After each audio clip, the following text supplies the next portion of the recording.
thank you guys for all coming out tonight to our early college and career planning night, designed for our 9th and 10th grade families. So if you are tuning in and you're watching us live from through our HCTV Live, our YouTube station, just know that there's going to be an opportunity for you to submit questions as we review the different slides. And of course, here in the audience, you can ask questions. We tend to save all of our questions for the end. So if you're sitting here live tonight, something comes up, jot it down on your handout. We'll do a Q&A at the end.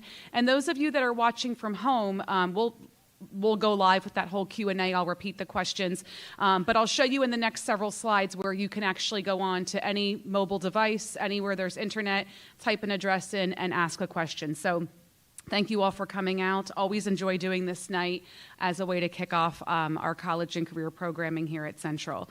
So we're going to do a couple of introductions to get started. This is the first program here at Central in a 3-part series that we run. We run an early college and career planning night, usually in the winter, December, that coincides with what we're doing next week and the following week, which is seeing all of our freshmen and all of our sophomores in group sessions. So tonight is an introduction to the early college and career planning process for 9th and 10th graders, and they'll be getting this same dose. And I see you students out there. Thank you guys for coming out. They'll be getting their dose of this information in group sessions next Thursday and Friday for freshmen, and the final week of the year before we go to winter break, there'll be 3 days of groups for sophomores, December 16th, 17th, and 18th. So they'll be getting little doses of college and career planning info as well. So if you're sitting here tonight thinking, my child should be hearing this, congrats to those of you that are sitting here, or if you're watching from home and thinking, my students should be listening to this, just know their dose of this is coming. So I'm going to start. I'm just going to actually ask our 9th and 10th grade counselors. I think we're kind of a small enough audience, but if they can come a little closer, hopefully the camera at home can capture them, to come on down. So our class of 2028 are 3 counselors that serve the 9th grade team. If you guys want to go ahead and introduce yourself, the first one coming up my way, I'm going to let him go. Good evening, folks. Thanks for being here. I'm Kevin Cubberly. I am a freshman counselor for students P through Z. Hi, thank you for coming. My name is Jen Wagner. I am a freshman counselor for students with last names A through F. Great. And not here this evening, but representing the middle of the alphabet, guys, is Adrian. Middle of the freshman alphabet is Adrian Williams. And now I'll turn it over to our class of 27 counselors serving our sophomores. Well, I'm Mr. Connolly, or Adam Connolly. I am the counselor for the class of 2027, the sophomores. I am the A through GON part of the alphabet. Hello, everybody. My name is Carrie Kelly. I have GOO through PAR, and I'm so excited that if you were here last year, or even if you weren't, there is someone very special who was not here with us last year because she was becoming a brand new mommy, but she's here now. Thank you. Thank you for that very sweet introduction. So my name is Jamie Bush. I have the end of the alphabet with the sophomore, so I have PAT through Z. And here's Adrian. There he is. Come on up. Am I just Hi guys, I'm Adrian Williams. I am the class of 2028 counselor. My letters are FS, so anybody that has FS through O. Thank you. So those are our 6 counselors serving our underclassmen group. I also want to mention Mariana Cordova. She is our multi-language learner counselor. So she has students in all 4 grade levels that are speaking multiple languages. And she is located, actually in the same hallway on the 910 campus with our 9th and 10th grade counselors. So your child may be assigned to her as well. And I'm Jen Nectarline. I'm the college and career counselor here at Central. And I am here on this campus, actually just across the hall. So I work primarily with seniors and juniors here at Central. This is still very much a busy time of year working with seniors, but in a couple of weeks we'll shift into starting this process with our junior class, so I'll be seeing all of them in large group format next month in January, and then through the second semester be working with both seniors as they go through the decision-making process, working through things like financial aid, making final choices, and kicking it off with our juniors. And it's also, the second semester is a really popular time for a lot of our programs. So I'll highlight some of those tonight, are things like our college fair, our admission panel. We have just have a lot of moving parts going on in the second semester. And then, like I mentioned earlier, every winter we carve out some time to work with our underclassmen. So I will be running those group sessions next Thursday and Friday with the freshmen, along with the 3 freshman counselors, and just kind of popping in to say hello as our sophomore team runs those groups with their students in that final week of school in December. So I've been doing this work here at Central. This is my 17th year here and almost 20 years living, eating, and breathing college admissions, and you will notice that tonight in the way I talk about it. So these guys know. Sometimes I'm sure it drives them a little bit crazy, but I'm really passionate about this work. I love anything I can do to make the process to higher education or even a career. Our students don't all go to higher education from Central, that's a fact, and we can talk about that. But making this process a little bit easier for students, it doesn't need to be complex, it doesn't need to be stressful. I think the fact that you're all here tonight, even taking action and wanting to learn something about this process is really commendable. So I think we do a lot of work here in the process of figuring out what you want to do after Central, and it starts now. It starts in 9th and 10th grade, and we try to meet students where they are. It is not a process to push on a student who doesn't want to do it. That's not a good, healthy approach to this, but we'll talk a lot about that throughout tonight. So for those of you watching from home, or even those of you in the audience that just prefer to submit your question electronically, because we do have a live stream from home, on the bottom of every single slide, you're going to see a little caption, have a question, ask here, and we have just a shortened bit.ly link there. ECP in all capital letters and question, early college planning question. So anybody in the audience or tuning in from home is welcome to type that into their browser, and it'll bring up a Google form and an opportunity for you to ask a question. I always like to ask one of my colleagues to go to that link and just make sure it's working. I know one of them probably will, and just to make sure it's working. And at the end, we'll do about a 10-minute Q&A, your questions from here and the ones that get submitted. So here's what we're going to go over tonight. You have a handout of all of our topics. We're going to run through them. You're going to hear from everybody. They've all got a couple of things to share. So I like to talk about the why, what we're doing here, why we think it's important to start this process in 9th or 10th grade. We'll go through a timeline. We'll go through the major points of a 9th grader or a 10th grader. And I don't want you to feel like, oh no, things to do. There's a good chance that based on the curriculum we have in place here at Central and the work, the very good work that your students' counselors are doing, that this is already all happening, okay? So we're going to get to kind of some points and timeline that you want to cover in 9th and 10th grade, and then all of these remaining topics are things that just fit very neatly into the high school experience. So we're talking about academic planning, making that 4-year plan of courses that they want to take, choosing the right classes. We'll talk about the non-academic things like extracurricular activities, the stuff that makes students whole, that makes them who they are, that is very important to colleges. And then we'll get a little bit more into the actual college search, what you can be doing in 9th and 10th grade, thinking about a major. What is it, even a major? We actually bring that up in our freshman groups. Do you know what a major is?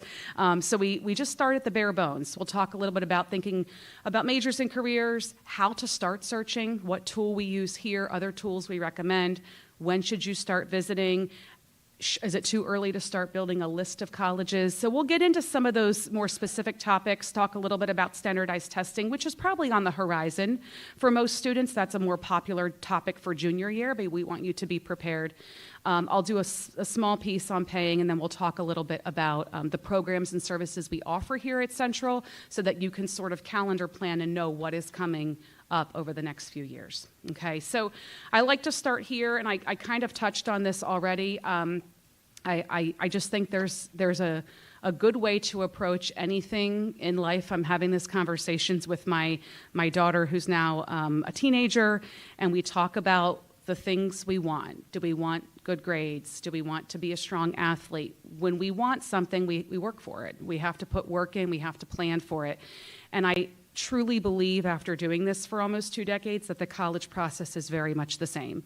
If you want to be successful, this isn't, I want to get into an Ivy League school. That's a tremendous goal, and a very, very small number of our students are going to achieve that. Statistically, that's just how it works. But if you want to be successful, if you want to have many acceptances, you want to have many offers, you want to let your senior year be fairly less stressful because you did a lot of the front end work in junior year or even your underclassmen years, then you have to plan early. So I'm kind of a data guru and geek when it comes to college admissions. I don't really love numbers outside of my profession, but in my profession, I study the data. I enjoy looking at the data, and I allow the data to be part of what we do here. So we look at our data, we look at our outcomes, we look at what our students are doing, and we design programs for that. So I look at numbers, and I look at a lot of the things that I think really matter in this process, and I share that out with students. And I share it early. Like, we might drop a little bit of that in with our 9th and 10th graders to say, hey, look, if you want this, here's the hard data. This is where you want to think about being. These are the things you want to do. This is where our applicants have been successful. So I say all of that because I'm a planner. My colleagues know that, my family, my friends. I plan things out because I think successful outcomes come out of planning. And it's hard for a freshman to hear that because I go, plan, I just got here. Like, I'm still figuring how to get from this part of the campus, that part, and you're throwing post-secondary and post-high school plans on me. But there are things you can do in 9th grade and definitely in 10th grade, and in 11th grade, it's here. We really get underway with it. But the earlier you start planning, the more successful, I truly believe, you will be in this process.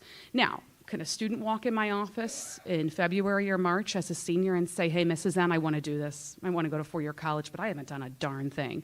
Well, yeah, we can pull that off. We can absolutely do it. We're going to work on the application process. We're going to do it. But having never stepped foot on a campus, having not really understood how to use SCORE, which is our college and career software, we'll talk about that, having never really thought about it is going to put them at a slight disadvantage. We're going to scramble a little bit, but it's doable. But the earlier you start thinking about it, the earlier you start planning, the more time you give yourself to do the research, to go on SCORE, to go on the different college planning websites, to talk to people, to ask questions, the better off you're going to be. There's going to be some stress in senior year. I mean, it's inevitable. I tell the seniors all the time, they say, I did it all. I came to your summer workshop. I did the coming up. Why am I freaking out? And I say, because you never did it before. It's brand new. I've been doing this for almost 20 years, and I still get nervous when there's things I've never done before. That's part of life. So we work through being nervous or anxious when we're presented with something new. But you can reduce that significantly by just putting a little bit of work in 9th and 10th grade. And I mentioned earlier, next month in January, we hit the ground running with our juniors. We have full block 80-minute group sessions where we talk about the college process, building the list. We do it again in June before they release at the end of junior year and go, here's where you need to be. We have summer workshops, and then we hit the ground running full force in September. And that's why I can say right now that probably 3/4 of our college-bound population is almost done with their applications here at Central, and it's December 4th. So that allows students to enjoy their senior year, to hit the midpoint or the holiday break of senior year and go, I'm in good shape. Now I'm just waiting. So we do front load a little bit here. Students, you might hear different from peers at other high schools, parents, friends, siblings, relatives at other high schools might go, early college, they haven't said a word to us in 9th or 10th grade. And here in our culture, it's just what we've designed because it's what data tells us works well for our students. So that's a little bit about why we do this. The other thing I want to mention, because I'm only going to speak as a parent, and I know my colleagues who've put their own children through this, are going through this with their own senior right now, Miss Kelly. I hope she lends a little bit of her own experience when she comes up to the podium. But I will tell you what I've seen in the trend of working with secondary school students from 9th to 12th grade is the time just becomes so much more limited when they hit junior year. So, you think about going to visit colleges. I'll talk about visiting, but the time to do that just gets to be far less. So if you are a 9th grader or a 10th grader, students specifically listening or watching this later, and you're ready to visit, tell your parents, I'm ready to visit. I'm ready to go. Parents, if you're ready to visit and they are not, it's not time. You're just not ready. The worst thing you can do is drag your student on a college visit when they just say, I don't want to do this yet. There will be time. But if you can mutually get together and go, hey, look, come junior year, we got that fall break, teachers convention break, we got winter break, nothing's open. Spring break, we're going here, we're going there, you got sports. Let's try to sneak one of these visits in and just get your feet on a campus. I'll talk about that a little bit more when I talk about visiting. But that's why we're here. So here's what we get a lot, and I still get this from parents of juniors and seniors, but I think it's important to show you. This is the number one question I get from parents: where do I start? And I tell them from the beginning, we have a very comprehensive curriculum in the counseling department, and within that curriculum, we have different kind of sectors of the curriculum, and mine is all about the college and career process. So there is a very smooth delivery of services that happens throughout the 4 years. So when people say, where do we start? We're going to deliver it. So your student's getting their dose of it here. You're getting it through a lot of our evening programs and our website. Where we start is exactly right here, talking about the points we're going to talk about tonight. So a little bit about researching, a little bit about list building, a little bit about searching and visiting. We just start at the basics. There's no need to dive in and go, let's sign you up for the SAT. A 9th or 10th grader is probably not ready for that. So we just start with the bare bones, okay? There's no need to dive in head first. And then I get this second question a lot. So what's going on out there in the college world? I'll get everything from, well, how do Central students perform in college admissions? Are they getting into selective schools? Yes, they absolutely are. And what's happening out there in the higher education world? I still get a lot of post-pandemic questions. What is this whole test optional movement? How does the SCOTUS ruling impact admissions? There's so many topics in higher ed that I just throw myself into every day. It's overwhelming. I try to stay focused on the trends that are going to directly impact our students from Hunterdon Central, because the reality is when students apply to college, they're evaluated in the context of their high school. So yes, there's a number of seats at an institution, and there's students from all over the country and the globe trying to fill them. And yes, technically there's competition all over. But when it really comes down to, well, who can I compare this applicant to? I can only compare them to the kids who came from their high school. So the first thing that's looked at when you look at a college applicant is Hunterdon Central. So I think about trends that impact us, which is why I study our data along with the national data, Jersey, the Mid-Atlantic, the Northeast, the nation. But ultimately, I want to know what's impacting our kids. We will share that out at other evening programs, and I can tie a little bit of that into tonight. But yeah, trends impact our students. This test optional movement has impacted our students. We have students who test once and go, I'm done with that thing. No more Saturday mornings. And they go completely test optional. There's some strategy to this. There's trend to this. I think we came off an incredible year for the class of 24. I'm on the edge of my seat right now as we wait the next 10 to 14 days. We're going to receive our first big round of results from fairly selective institutions in what we call the early decision round. So there's a lot to come. Each one of those classes directly impacts the next. So I'm watching our early decision numbers with the senior class going, we have 7 kids applying early decision there. We've never had more than 2 before. What's that going to look like this year? So there's little things that I kind of engross myself in because it's like a hobby of mine, and I'm okay to admit that, that will impact what I share with counselors to share with students and what I directly share with students. All right, so we'll try to get to a lot of this. So where do we get started? I think organization is key, a method that works for you and your family. That's it. I will tell you everything we're doing here is pretty much on the computer. There are students who have the notebooks. I saw some really cool notebooks with lots of colors and things going on this year, but I will say a lot of students like a spreadsheet. They're used to spreadsheets. We're a Google school. We use Google Sheets a lot. Not necessary for a 9th or 10th grader to dive into making a spreadsheet, but by spring of junior year, probably a good thing to have. But if you guys want to go there, you go right ahead. I don't know how much mail is coming to you yet, parents, students, email, postal mail, but you might want to start to organize that. But organization and a timeline that works for your student and your family is ideal. If you have a student or you're a student in the audience who is gung-ho, I'm ready to go, I want to visit schools over my 9th grade spring break, I'm thinking about my 4-year plan, I've already told my counselor I want to major in aerospace engineering, give me all the information, you're ready for a chart.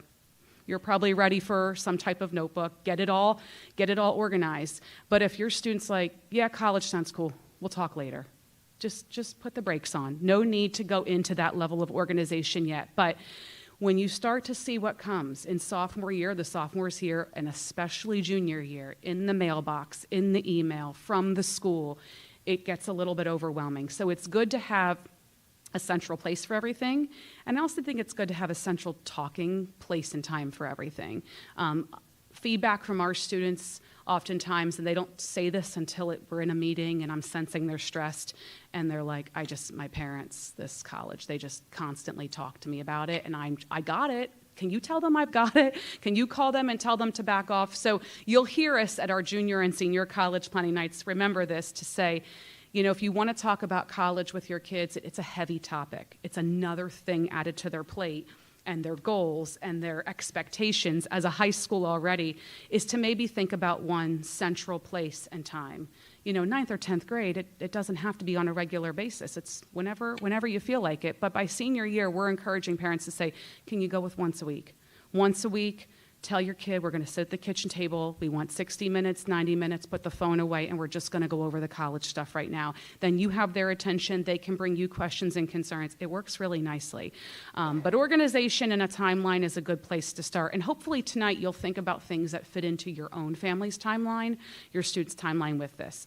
The next tool, the next piece to get started is what we're going to be introducing to our freshmen next week. And our sophomores got it around this very same time last year, and that is SCOIR, SCOIR. I still have students who are 3 years into using the program and call it Squire. That is totally fine. And those are seniors. It looks like Squire. It is pronounced SCORE. SCORE is our college and career planning software that we use here. It is a program, a software platform that's used by thousands of high schools. We came on board with it officially almost 5 years ago, but didn't kind of unleash it to our population till about 3 years ago. Prior to that, we were using another fantastic tool. This one's even better. It is intuitive, it is organized, it is user-friendly. Students get an account and parents can be added. Just reach out to the counselor and ask if you can be added to the account. But the students love it. It has an app. A SCORE app. SCORE is where they'll do their searching and their research and their list building, and I'll show you tonight what it looks like. But come senior year, it's also the driving force of what gets all of the official school documents out to colleges to complete applications. So it's what we use to send transcripts. It's what we use to send all of the letters of recommendation from the teachers and counselors. So we share this with the freshmen next week, and that is an over-the-head thought. They're like, applications, transcripts, I'm in 9th grade. They're not thinking about it. I will deliver it in a way that says, so basically when you apply to college, you won't be able to do it without SCORE. And then they're all in it and kind of getting it. So SCORE is kind of think of it like Genesis is where their grades are housed, their classes, all of that as their grade book. This is their future planning platform. And we'll find most will bookmark it and they'll go into it. And sophomores have it. They got it December of their freshman year. That's when we roll it out. So we'll be getting all of the freshmen on. They'll get their own personal account next week. And I'll show you tonight how you can use that to get this process going. Another important tool to get started and a big driver of a lot that happens here at Central is the 4-year plan. I will not pretend I'm an expert in it. Our grade level counselors are the total experts in 4-year planning and building an academic grid, if you will, with colors and all sorts of things to help your students plan their academic course load over the next 4 years. That is a big, big tool in this process. And then last, this one is important. There's got to be that open dialogue. There's got to be an understanding. Students speak up about you want, parents speaking up about your expectations, your goals, limitations, whatever needs to be said and shared in the college process needs to be said and shared. I find that spring of senior year is where we find out the open dialogue where that wasn't occurring in families. And that's when I get the phone calls of, I don't know how he, she, or they ended up with 9 schools at $90,000 a year. They never told me they were doing that. They told me they applied to a state school and now we can't afford any of them. Or parents' expectations and student expectations of where they can get in don't match. And that can actually go both ways. So sometimes I am phoning parents saying, I know you'd like them to apply there, but I'd also like them to have more acceptances than rejections. Or the flip, students' expectations are high and parents are calling me saying, please calm that down because I don't know if that's going to happen and we don't want them to have more denial. So those open dialogues are important, and it's really important to let the counselor know too what's being talked about at home as far as college, especially if you're not getting on the same page. You know, you might be enforcing to your student, here's our limitation from a budget perspective. We can do a state school, the rest is on you. Or we can contribute this, the rest is on you. You're going to need to take out loans. And they're coming into our offices, and that's not being mentioned. So if we know that information, we can build a list around that. And if you sense they're not telling us that, that is an absolute pick up the phone, send an email, let the counselor know. The cost piece is big, and that's where we tend to see students and parents sometimes not on the same page. So there's a lot more to that. And again, like I said, if your student at 9th or 10th grade is not ready to embark on this process, please don't force them to. There is time. We ideally would like to see most of our students working on this process in the spring of their junior year. The earlier the better, but it does not need to be forced. All right, so I'm going to take a break. Our next few slides you can see in the handout. We're going to kind of go over 9th and 10th grade. We're going to bring up the counselors for each of those grade levels, and then we're going to shift right into that 4-year planning. We have a couple slides on that. There are the pros in that, and then I'll come back up and take us through the rest. Again, if you are tuning in from home, at the bottom of every slide, we have a link you can pop into your browser to submit a question, and we'll answer them all at the end. Thank you. Well, thank you so much, Mrs. Nectarline. How's everybody doing out there, all right? Yeah, she's good, isn't she? She's fantastic. I'm Kevin Cubberly again. I'm a 9th grade counselor. Thank you so much for being here. That's really important. Thank you for tuning in because it does start tonight. The 9th grade timeline. We are on the timeline. Most of your students have met with their counselor already, which is great. If your student hasn't met with their counselor yet, I can tell you the number one reason why is they're not looking at their email or they're not looking at their Genesis because we're putting passes in. And I've had to call a few classrooms to pull kids out for that reason. But we are on the timeline at this point, and the next piece in our timeline is just that, the creating a 4-year plan. We are just about ready to start thinking about scheduling for next year already, even though we're only in a couple months. The beginning of February will be our window, the 9th grade window for freshmen to schedule. And that is going to be a big topic in our next conversations with our students. The 4-year plan, we're going to basically, I know I do this, I'm pretty sure my colleagues do as well. We're going to pull it up in a Google document, we're going to share it with the student, and we're going to share it with you, the parent and guardian. So everybody's going to be on the same page with that. And what this 4-year plan is a rough sketch of what sophomore year is going to look like, what junior year is going to look like, what senior year is going to look like, what you think it's going to look like, all right? In the mind of a 14 or 15-year-old freshman, it will change, and that's fine. But what we would like to start is that process of, okay, what classes do I want to be taking senior year? And that conversation changes depending on what you think you're going to be doing after high school. If a 4-year college is on your mind right now, you definitely need to be scheduling 4 years of all of your academic subjects. If college is not on your mind right now, we can kind of pencil in what we think it's going to be, but it could change. All right, and like I said, that's a very individual conversation with each student. So that's where we are with that. I can again reiterate what Mrs. Nectarline said. It's a process. I've been through this 8 times now with students, and I've been through it with my own daughter. It is a process, one that is very manageable. But you are getting ahead of the curve by being here tonight, so you are to be commended for that. However, I can tell you that through experience, if you do absolutely nothing for the next 4 years and want to go to college, there is a fantastic 2-year college just up the road that you can apply to, register for, and be absolutely, completely fine. So there's the 2 extremes. Yes, you should be prepared, but if you do absolutely nothing for the next 4 years, you're still going to be, it'll still be manageable and you're still going to be okay. So that hopefully puts everybody at ease a little bit. Getting involved, that's a big one. And I hear that a lot from parents. I get phone calls. Well, I don't think my child is doing enough.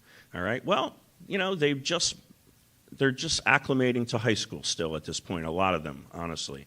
And a lot of them, you know, don't know where to reach out for those resources. So we're doing a lot of that in our offices, showing them on our website. For those of you who don't know, on the Hunterdon Central website, there is a list of student activities. Review that with your child. There's a lot of information there. We do that in our offices, and you know, I get a lot of maybes. Oh yeah, maybe I'll check that out. There's a lot of information there, but get involved. If they're a little hesitant to get involved at the school level, get involved at the community level. Do something. You know, you can be doing something, and that's important. Not only for resume building, but I think it's important for their character and their personality and their social skills going forward in this process. Okay? Absolutely. I just thought of something about that. So getting involved. This is exactly, we all have the same conversations as we're meeting freshmen. We're asking, what do you do? What do you like? What might you want to be involved in? And this does not mean getting involved in as many activities as you can and doing the minimal level of involvement. It means pursuing some interest. And you just said something that we often said to our students who were seniors last year, who just graduated and went to college and into careers and so forth, that jobs. And I'm really impressed by how many students already have jobs. And it could be something like dog walking. It could be working at McDonald's. Jobs are involvement, and they do belong in your repertoire of activities in high school. And one of the things that I've learned through this process, more so with my own children, because I've done this 3 times with my kids. My youngest is now a sophomore in college, and they're all very, very different, my sons. However, one of the things I didn't realize when we started talking about this, because as an educator and a counselor, when that's your mom, you're going to talk about it whether you like it or not. And one thing I learned along the way is just to keep track of what you're doing. This is a note. Everyone's got a phone now. You're all so good students, especially about keeping a notes going in your phone, a notes app. Keep track of what you're doing, because there's going to come a time when you get really busy, and Ms. Nectarline talked about this. You are going to forget some of the things you've done. And I have an exceptionally good memory. Still, when it came down, time to sit down and review what my children were putting into Common App, we were struggling to remember, okay, well, when did I do that? Was it sophomore year, junior year? Was it both years? How long have I been at this job? So just keep that, and it's one little thing you can do along the way that doesn't take a lot of effort that you're going to have to do regardless of where you go to college. If you go to college, you still need to be tracking your involvement. So that's just my 2 cents, my tip. I can keep going. Okay. And then you can do the next one. Brainstorm post-high school ideas. So again, a lot of our introductory conversations typically go more like this freshman year. What do you like? What are you unsure about? What do you have to do while you're here that is going to take a little bit of encouragement from us? You're in the exploration time right now. And much like the visits that should happen kind of organically, like, oh, hey, we're going to, give me a place. Rowan. Yeah, we're going to the beach. Going to the beach, and on the way to the beach, we're going to pass, we're not going to, Stockton College, yes, Stockton University. So let's see it on the way. We're not making an official visit. We're just saying, hey, here's an in-state school at this size with these majors. Okay, you've seen it. The brainstorming of post-high school activities or ideas is kind of the same. It's a conversation. Watching where your students watching where you light up. You love math. You're excelling in the sciences. You are finding that writing is your thing. This is where the ideas of what comes next. And I don't mean picking a job for yourself when you're a freshman or a sophomore, because that's kind of unrealistic, I think, but knowing where your interests are, knowing sometimes your interests don't align with what you're good at. So if you want to pursue certain things, you may have to really work a little harder, and that's okay too. It doesn't have to be, I'm good at this, therefore I must do that. It's a complement, one thing to the other. Anything you want to add? No, I'll add quickly that those conversations that we've started with your children, they need to continue to grow. please encourage them to seek us out. The better we get to know your child, the better we're going to be able to assess their strengths, what their interests are, and the better we're going to be able to contribute to that list of potential colleges. Like, hey, I think you'd be a really good fit. You're going to love this. The more we know them. I mean, we have 200 students, and we try to get to know each of them pretty well. But a lot of that depends on your child, too. They need to seek us out because the ones who do are the ones that we're going to get to know a little better and be able to make those recommendations for. All right. Sliding down this list, we should say standardized testing. Yes, we can have that conversation later about test optional schools, but they really should get some standardized testing under their belt. The PSAT is a very safe way to do that. Nothing counts, it doesn't matter. You're just getting experience to the test. You're going to get a score back. The score doesn't really mean anything as a 9th grader or really as a 10th grader. It's just an introduction to the test. All right, that's the SAT, the prep for the SAT. There's also the ACT, which most of the country also uses and most of your schools will also use. It's a different kind of test. When we get to that point in a few years, we'll certainly talk about the differences between the two tests and which may be better for your child. Exploring careers and majors, we're going to start doing that next week by introducing them to SCORE. That's a fabulous piece of software that's going to help us with that process. So we're involved in that. We have an excellent college and career counselor to also help with that as we move through the 4 years. You did a great job, Jen, of talking about finances. That is huge. That should not be a topic that is not discussed in the House. You really need to be open about that because that is going to be so important. Having had seniors last year, it is a real concern when a student applies without that communication at home and gets into 6 schools that they can't afford. It's heartbreaking for us because we want what's best for your kids, of course. But the finance, how are you going to pay for college? We ask kids that in our meetings. So have you talked to your parents about money yet? No, I didn't really talk to them. Well, maybe you should start bringing that up. And sometimes it's difficult for them, but it's a very important piece of this whole process. So I'm going to end there unless you want to add something. I think I have nothing to add. That was everything. And you're going to hear more from our colleagues down the hall, but it's going to be fun next week. I'm excited to show the freshman score. It is a really good tool. It's just graphically pleasing. It's nice on the eyes. You can do comparisons, and it's just fun to start searching and seeing what's out there. Yeah, so please have them share it with you. Mm-hmm. Oh, good idea. All right. Thank you. Thanks.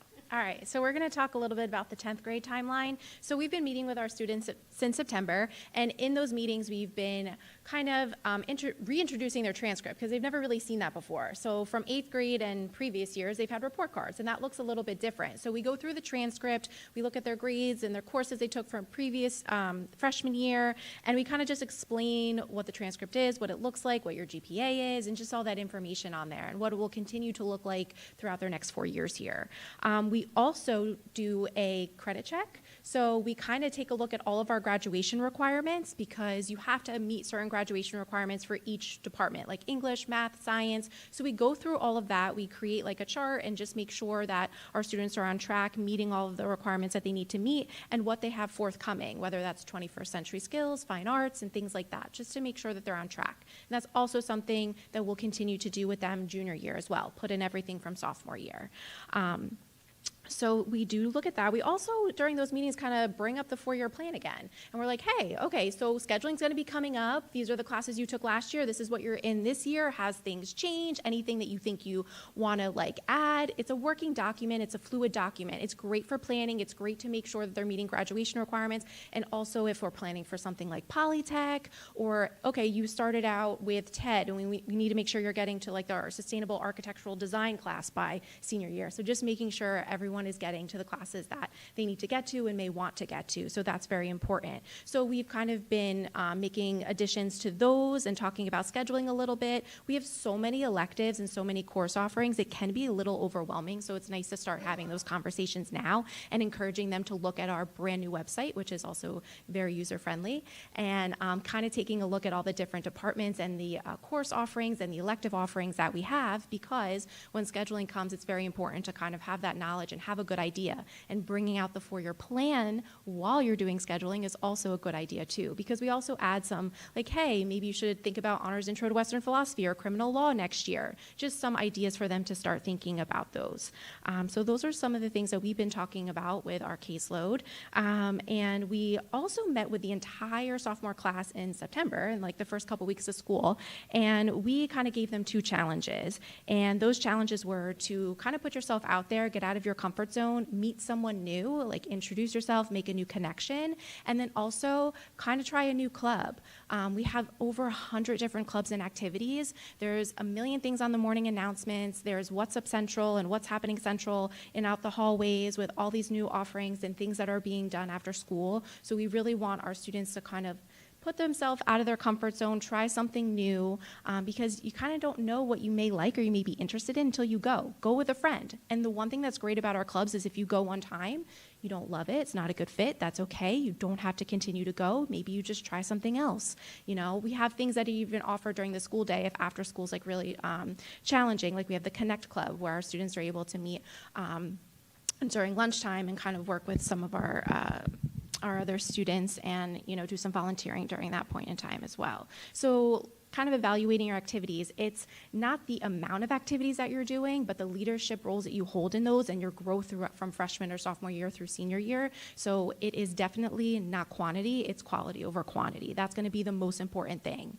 We don't need to see a list of 500 things that you've done. If it's 3 things that you're really passionate about and your leadership role has grown over the course of your high school career, or things that you've accomplished or created in robotics, like that's all important stuff. It's not the amount of things that you do.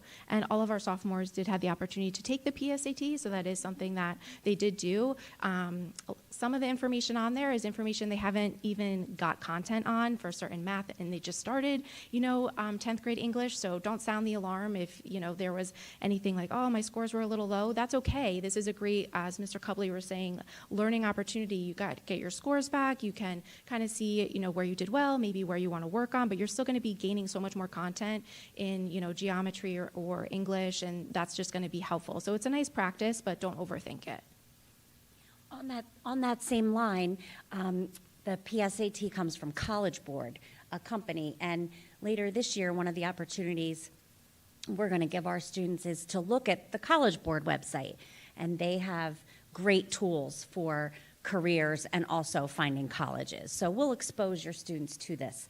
But I'm excited to tell you about what we're going to do, not next week, but the week after. We are a firm believer that, and maybe you believe this too, that the more you know about yourself, your likes, your dislikes, what you're interested in, what you're good at, what you're not good at, what makes you light up, as what Ms. Wagner said, the more you know about yourself, the clearer it can be when you start to think of all the options that are out there for your future, our futures. So we're going to give your students the opportunity to find out who they are, their likes, their dislikes, their interests.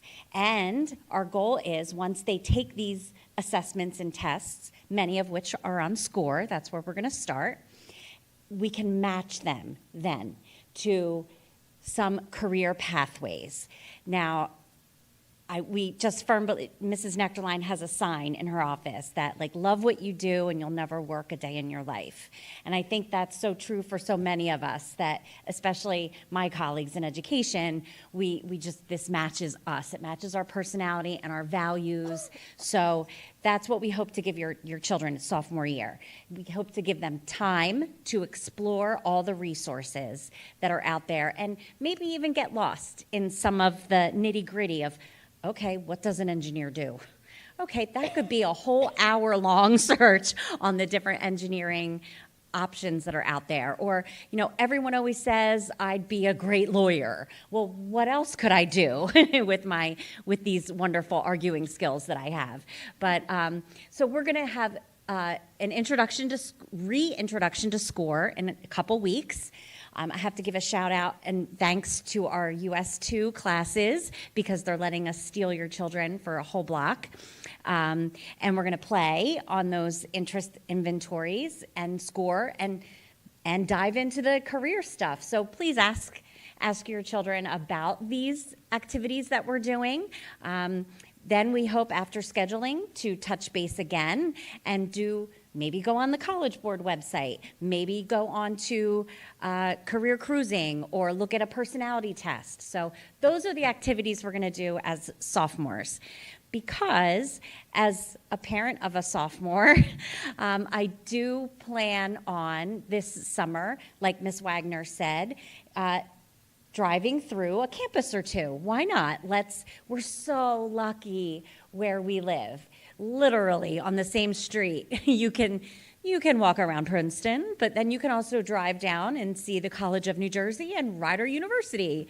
So we just have such a variety here within an hour that just seeing, what do you think? What do you think, Matthew? Is this too big? Is this too small? Walk around. And then we can go back to those 4-year plans, those searches, and say, he really, does maybe engineering, but maybe he's so strong in English. What kind of majors do these schools have? And it just kind of organically happens from there. Because as Mrs. Nectarline says, junior year, it's like it goes so fast. It goes so fast since that. So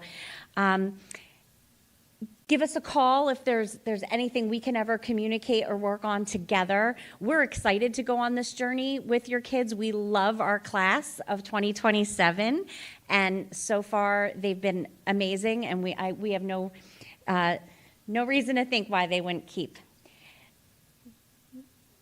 going in that direction.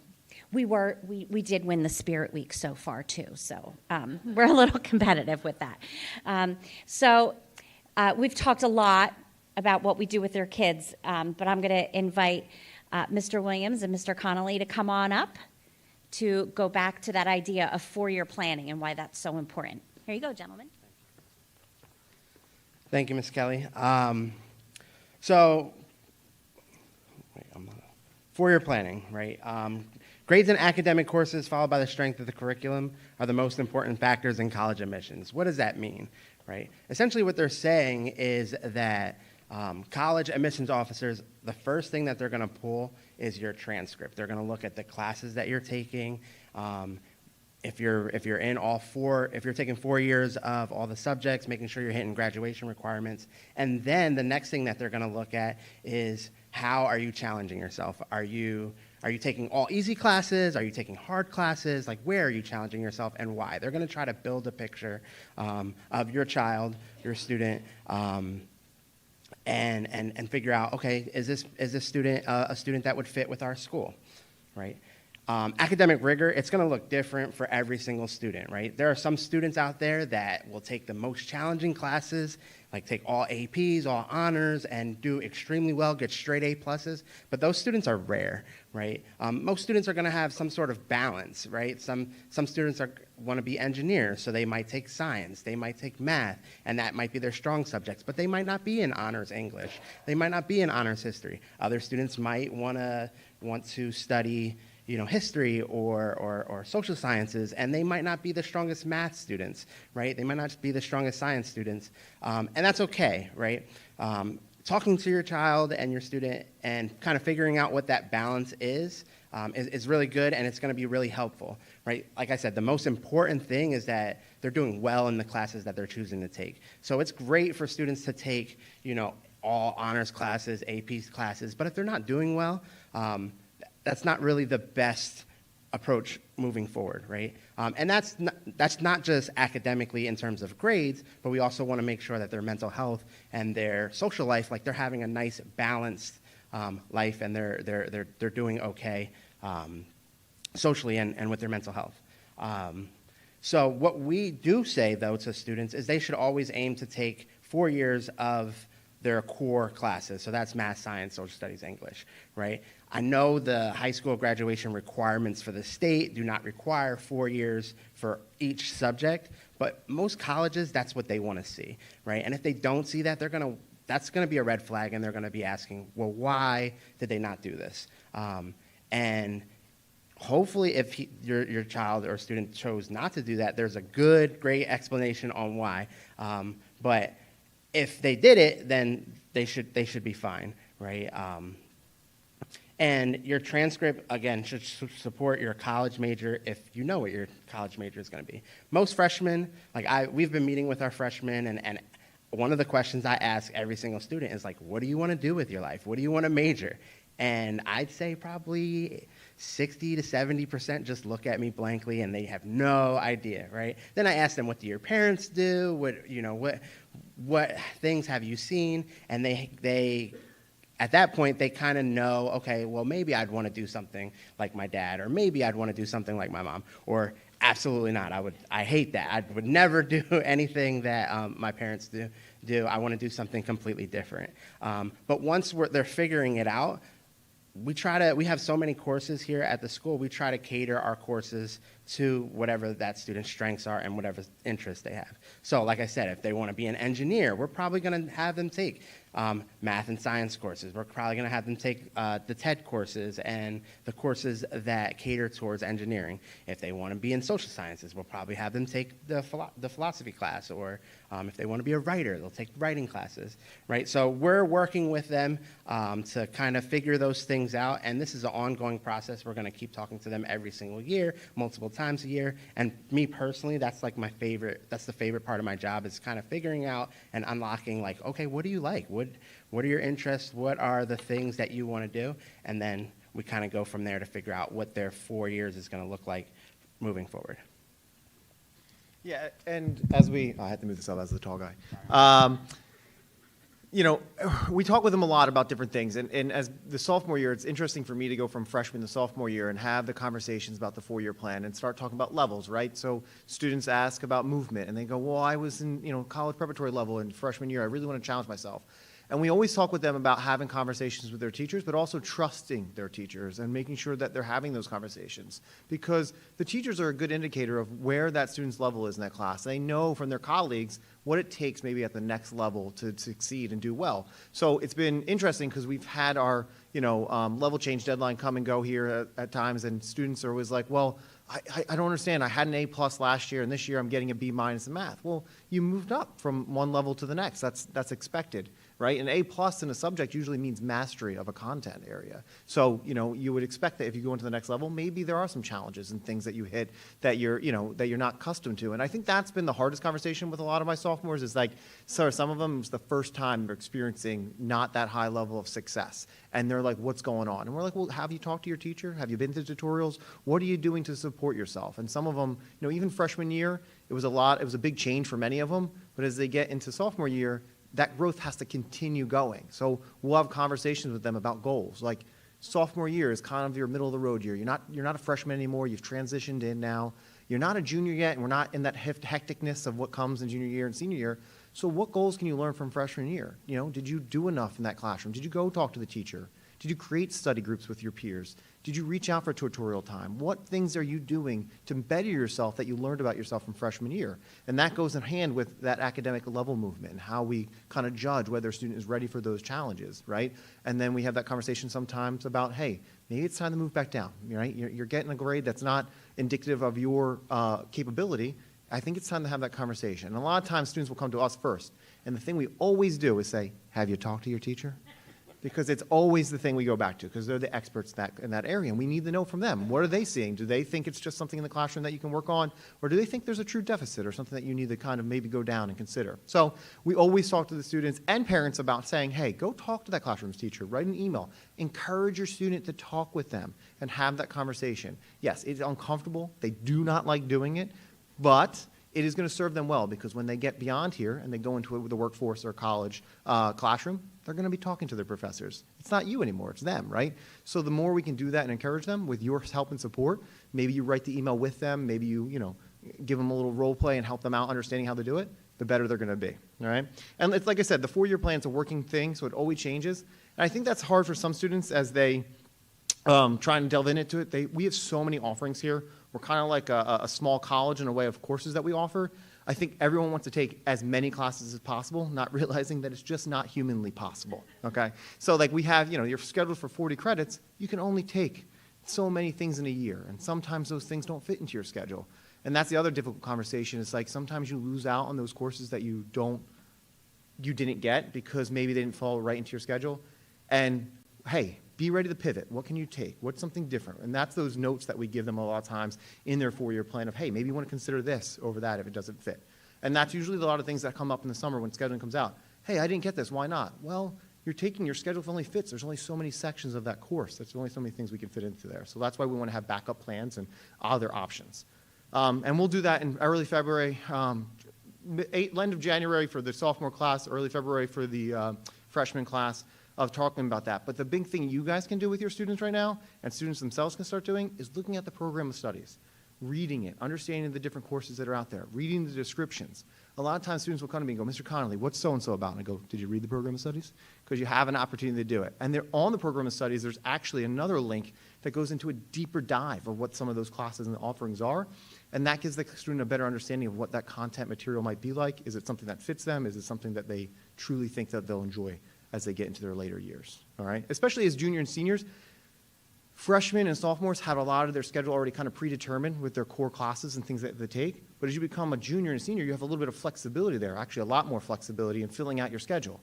And you have plans for certain majors or certain ideas. We want to make sure that you're filling that schedule with things that are important to you, right? Of course, we want you still to have those classes that you enjoy in high school, like Intro to Culinary, global foods and all that kind of stuff. But we also want to make sure you're filling it out with courses that are geared towards your achievements and your goals. And one of the things we always talk with students about is, hey, have you looked at the colleges that you're applying to or you think about? I know I had this conversation this week, actually today, and the student was like, well, Mr. Connolly, I just can't take French anymore. I just can't do it. I don't think I can do it. 2 years is enough. It says 2 years in New Jersey. And then we go, all right, well, what college are you thinking of applying to? And they were like, Florida State. And I was like, well, Florida State has a language requirement. They want to see more than 2 years of a language. So now we got to figure out what we can do, right? Have we talked to the French teacher? Is the level too high? What can we do to help you out? And that's a lot of the conversations because they've never looked at those universities and seen the requirements of what it takes. They just know, I like their uniform, I like their football team, their marching band's pretty good. Yep, I want to go there. So we had that conversation with them about those things. All right, and then the last thing I'll leave you with too is just make sure that the students are always checking their prerequisites and planning accordingly. A lot of times students, as we get into junior and senior year, there's requirements that have to be had for those courses. And students, we want them to obviously meet those requirements so that they can get into those courses and be ready to go. And if everything comes up, always reach out to your students' counselors or teachers. All right, I'll turn it back over to Ms. Nectarline. No, I'm okay, I'm good, I don't know. I'll just lower the mic for you.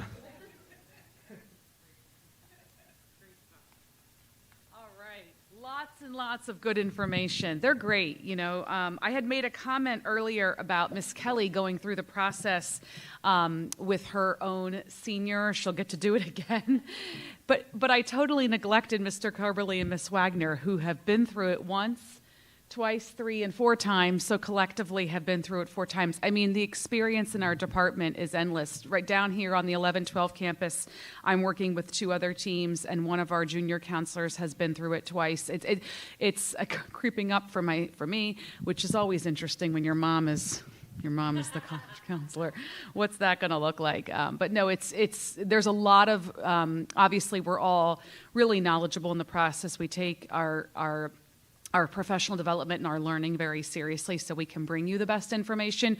But when you go through it as a parent, it's a whole different lens. So if you have a counselor who's been through it, by no means it's not necessarily an advantage. It's just you're on the same page. They get it, you get it, and you can talk together about it. So, all right, so lots of good information about each of the years and 4-year planning. Just to give you a couple things, again, if you're tuning in from home, there's a link at the bottom of every slide. I did test it. It is case sensitive. So I put 2 of my own example questions in. It is working. You've got to type it exactly as you see it. So please start submitting questions. My goal is to wrap up content by 7:50 and give us 10 minutes of Q&A so you can head out of here right around 8 p.m.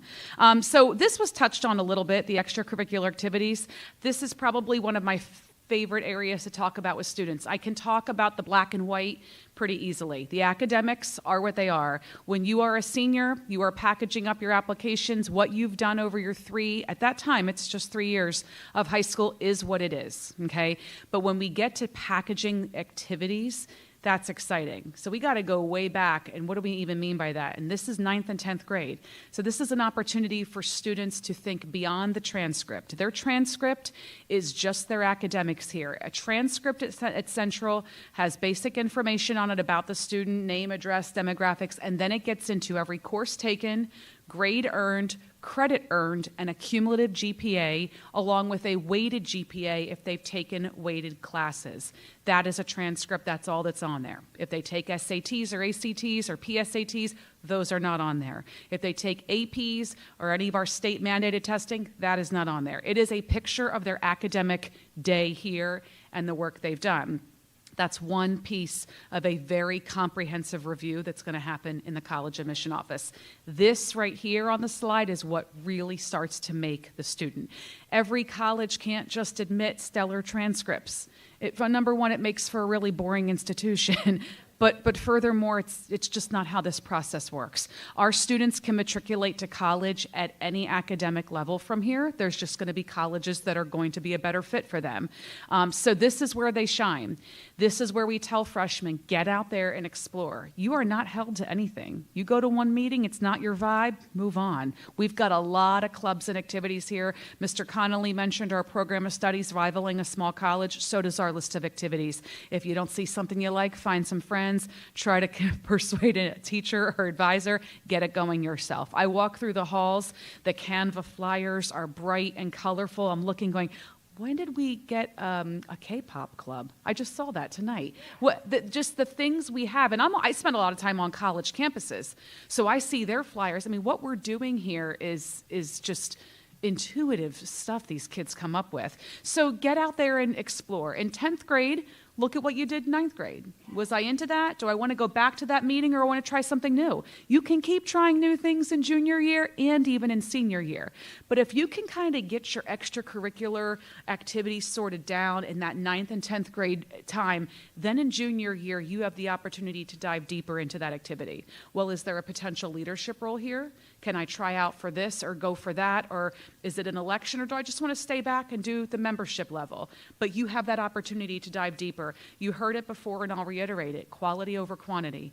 The long list of activities, the long, heavy resume, I'm involved in so much, is not, I can assure you, what colleges are looking for.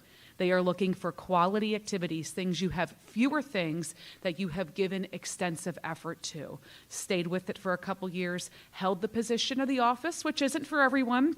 There's only so many offices and chair people and elected people in a club that you can have, but you can do more within the activity. We do have that small group of students who are founders or creators of something here or outside of school. Those are also great attributes, but quality over quantity. And I can't stress this enough. The activities absolutely do not need to be under the umbrella of Hunterdon Central. We have students who, when that bell rings at 2:03, they are on the bus or they're in their ride and they're going home and they're starting a whole new life somewhere, doing taekwondo, doing dance, doing figure skating, going to work, helping out at home. I tell students that everything you do counts. There's going to be a few small exceptions, and I'll talk about this with our freshmen next week. It's reiterated with sophomores, and definitely we hit home with it junior year.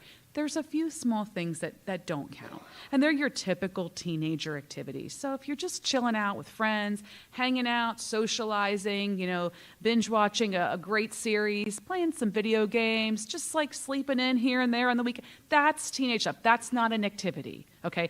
But outside of that, there's a lot of things that students do in grades 9 through 12 that they don't think is an activity that colleges care about, and they absolutely do. So I tell students, think about it this way: consistent time. What are you consistently giving time to? Are you crocheting? Are you baking?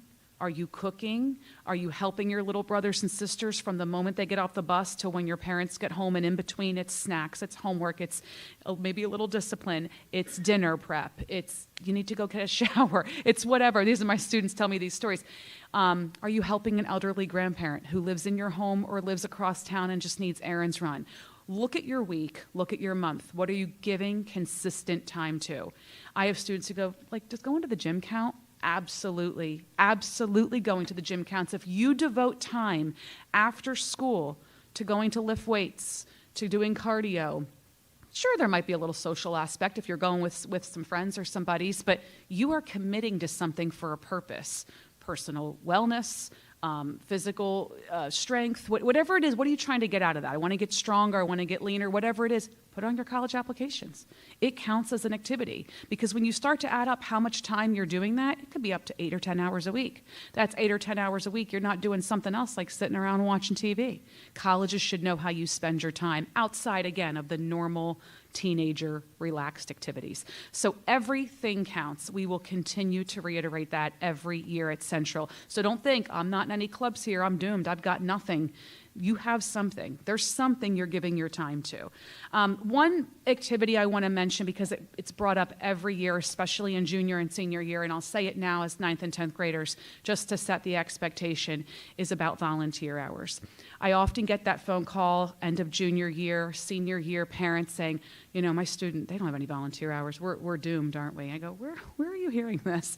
There is no requirement at Central to volunteer. There's high schools who build it in. You must have X amount of hours. We don't. There is no requirement to volunteer to get into college. I know students who never volunteer. They don't go out. They don't serve the community because that's a choice they've made. Their choice has been to work, play a sport, participate in clubs. But volunteering, yes. Does it find its way into many students' extracurricular portfolio in some way, shape, or form through a club? Yes, it does. Is it a requirement?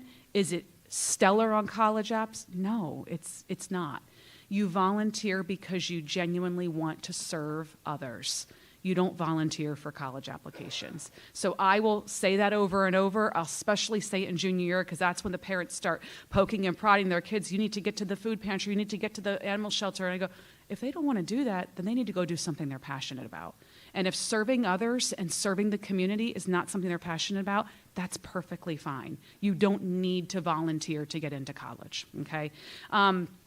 The summer, it's about 10 to 12 weeks of the year. And so we'll talk about this, especially with our juniors. What are your plans? What are you doing? Have a summer, have a teenage summer. Before you know it, they're going to be gone, and you're going to be filling your summers with internships and eventually work and whatever your adult life looks like. So take advantage of them. But at the same time, think about what else you might be able to do. Is it work? Is it a summer experience or a summer program? Is it an opportunity to intern or shadow or learn about different professions? But summer might be a prompt on a college application for a senior. What'd you do last summer? They want to know how you filled that time when structure was not present for you. Because when you're here 10 months out of the year, structure is present. You're here every day for a certain time. Now it's 10 to 12 weeks of, well, what do I do now? I don't have bells ringing. I don't have passes coming to me. I don't have to go see anyone. I don't have a class to go to. How am I going to fill this time that's now open? So we encourage students to really think about their summer and doing something that's important to them. And then I think it was Ms. Wagner who talked about logging things. I'll show you in SCORE where you can do it, but find something that works for you. Parents, this is a great way to help your 9th or 10th grader. Google Sheet, something at home, some kind of log. They will forget about things. When they're seniors and they're thinking, I know what I did last summer and junior year, but forget the underclassmen years, I don't remember. This is the time to start logging it. All right. So SCORE, we're obviously going to have our freshman groups next week. This is a great place to start when we start talking about what we're going to study. I never expect a 9th or 10th grader to come to me and go, this is what I'm majoring in. I would never ask that as my first question. It does come up in my meetings in the second half of junior year and senior year. It will come up by the counselors in 9th and 10th grade because it does have its contributions to building the 4-year plan, but you are not expected to know. If you want to do some exploration in this area, I mean, hey, some freshmen, sophomores might have known since they were a kid, I'm going to be an engineer, this is it, I'm going to be a business person, I'm going to be a teacher, whatever it is, and that's great. we can really build around that. We can tailor the high school experience to get them as much experience as possible. But we don't expect our 9th and 10th graders or any high school student to have it set in stone. We have some great resources for exploring. We'll touch on it with the freshmen. The sophomores will get a heavier dose of it because they already got the intro to score. They can go in and play around, but now we're going to hone in as a sophomore on doing true career exploration with the basis of, well, what are your interests? Let's start there, like Ms. Kelly said. And then by that point, sophomores, later in 2 weeks, now you've been exposed to all of what SCORE has, and you can just keep diving in to all the different tools. I want to highlight 2 great resources. Ms. Kelly mentioned College Board. We use College Board here quite a bit. I mean, College Board is the overarching kind of umbrella of our major standardized tests, the PSAT and SAT, and they also oversee all of the AP advanced placement programming. The links I just took you to are 2 different areas. This is all going to be on our website. This is Big Future. Big Future is the division of College Board that covers all of their comprehensive college and career planning.